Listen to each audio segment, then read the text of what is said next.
This is a great poster because it presents the opportunity for introspection. It doesn't force us to do it, but the opportunity is there. It's easy to like it and move on because to internalize it means we may have to admit that it may not really be our mantra. It takes guts to own this one. Some may even say it echoes arrogance and a lack of humility. Well, that's bunk. It puts things in the proper perspective. The first sentence, for example, many people are hung up on not being the first choice. In my early years in ministry, I was never anyone's first choice.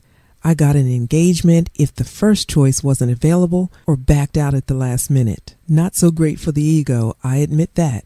But I decided to take an alternative view. I was God's first choice, so he obviously cleared the space for me, like Esther, placed in the kingdom for such a time as this. It wasn't time to indulge low self-esteem. It was a time to rise to the occasion, crafting a reputation of competence and excellence.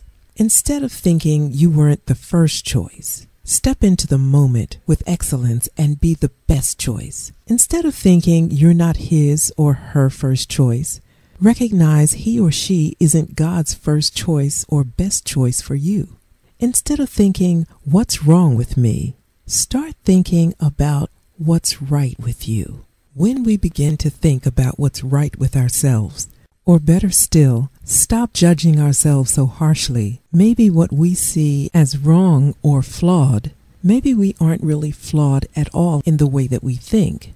Maybe what we think as a flaw is a part of our unique design. We should come to appreciate individuality. God could have made us all the same, but he didn't. The psalmist says, "We are fearfully and wonderfully made." That clearly states that we were intentionally made to be the way we are. When we start from that premise, we won't try to be someone else, mimicking their gifts and talents. We'll find the treasure that lies within each of us, and we'll be who God created us to be. There is a need for you in this world.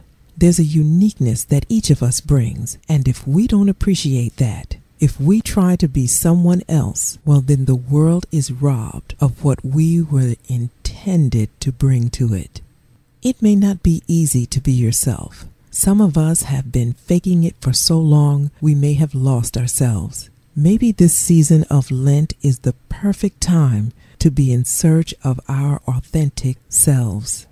I'm Gigi, and I'll continue sharing insights on this thought-provoking poster, and I look forward to reading your comments as well. I'm glad you're a part of the Fast Forward group on Facebook. I know God will richly bless you through the Lenten season in 2012.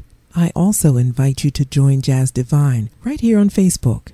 It's a worship on demand ministry against the background of gospel jazz. So when you need an escape from the chaos in your life and the clamoring voices of demands, just click over to Jazz Divine on Facebook. Listen to some of the music and be fed by the excerpts of teaching that you'll find there.